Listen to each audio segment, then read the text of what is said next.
नई दिल्ली में स्वामी विज्ञानानंद द्वारा रचित द हिंदू मैनिफेस्टो का भव्य विमोचन हुआ है। इस पुस्तक में वेदों, उपनिषदों और गीता के सिद्धांतों को आधुनिक सामाजिक संदर्भ में प्रस्तुत किया गया है। कार्यक्रम में मोहन भागवत ने कहा कि यह ग्रंथ केवल हिंदू समाज नहीं बल्कि पूरी मानवता के लिए दिशा सूचक सिद्ध होगा। स्वामी विज्ञानानंद ने इसे एक आंदोलन की शुरुआत बताया, जिसका उद्देश्य प्राचीन ज्ञान को आज के समाज में पुनः प्रासंगिक बनाना है। समारोह में शिक्षाविदों, विचारकों और विभिन्न संगठनों के प्रतिनिधि की उपस्थिति रही। तो इन सूत्रों का विचार शास्त्रार्थ बुद्धि से भी होगा, लेकिन आज भी सौभाग्य से अपने देश में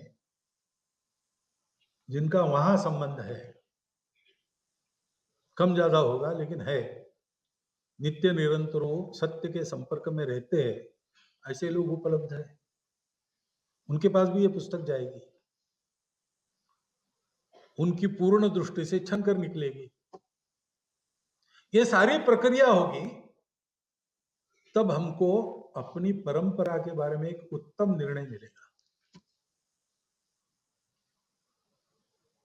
वो आना चाहिए, उसकी आवश्यकता है, क्योंकि आज हिंदू समाज को हिंदू धर्म समझने की आवश्यकता है। ये बात अपने हिंदू धर्म संस्कृति को, हिंदू समाज को विश्व के सामने ठीक नजरिए में पेश करने का एक उत्तम। देखिए, हमारे साथ स्वामी विवेकानंद जी है, जिनकी आज पुस्तक द हिंदू मैनिफेस्टो लॉन्च हुई है और आरएसएस के प्रमुख मोहन भागवत जी जो है मौके पर मौजूद थे। उन्होंने इस पुस्तक का विमोचन किया। क्या कहेंगे सर?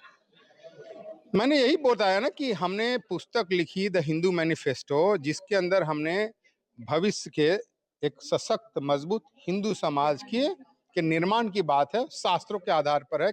उसमें 8 सूत्र दिए हैं ना, जी उसी सूत्रों के आधार पर हमने दिया। अगर आपको दोबारा वो सब सूत्रों के बारे में चर्चा करूं क्या मैं? जी हाँ, तो पहला सूत्र है धर्मस्य मूलमर्थ है। उसका मतलब है प्रॉस्पेरिटी फॉर ऑल, है ना, कि हमें इकोनॉमिकली प्रॉस्पेरस समाज बनना है, भूखा नंगा गरीब समाज नहीं बनना है। जब इकोनॉमिकली प्रॉस्पेरस बनेंगे तभी आप अपने डिफेंस की रक्षा माने डिफेंस मजबूत हो सकता है, जिसको कहते हैं शत्रुंजय प्रजा रखता है। आपको स्ट्रांग मिलिट्री होनी चाहिए। ये इन दोनों चीजों के बाद फिर अब आपको अपने सिटीजन को भी ट्रेन करना होगा, तो अच्छी शिक्षा होने सर्वसुलभ होनी चाहिए। नास्ति विद्या समम चक्षु, क्वालिटी एजुकेशन फॉर ऑल। और चौथा सूत्र अविश्रम लोकतंत्राधिकार है, कि रिस्पॉन्सिबल अकाउंटेबल डेमोक्रेसी होनी चाहिए। ये 4 फाउंडेशनल सूत्र है। 5वां सूत्र है, अगर सिविलिस्ट के रूप में आप आगे बढ़ते हैं तो 5वां सूत्र है अग्रयति युति हरियाणा, हाईएस्ट रेस्पेक्ट वीमेन, है ना। 6ठा सूत्र है नॉन डिस्क्रिमिनेटरी सोशल सिस्टम, जिसको हम एक वर्णस तदा लोक, है ना, ये भी नहुष संवाद का, महाभारत का है। 7वां सूत्र है केयर फॉर नेचर,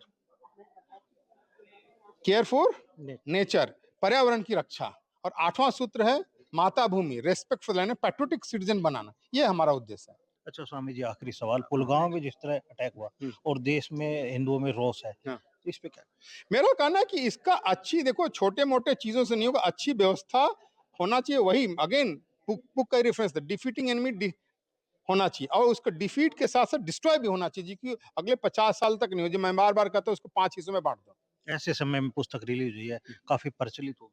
अच्छी बात है ना, सबको पढ़े लिखे, हम यही तो चाहते हैं। जी, शुक्रिया बात करने के लिए। देखिए, जिस प्रकार आपने सुना, स्वामी विवेकानंद जी ने ये पुस्तक लिखी और उसके बाद आज इसका विमोचन प्रधानमंत्री संग्रहालय के माध्यम द्वारा हुआ और यहाँ पर पहुंचे थे आरएसएस के प्रमुख मोहन भागवत जी, जिन्होंने अपने हाथों से पुस्तक का विमोचन किया।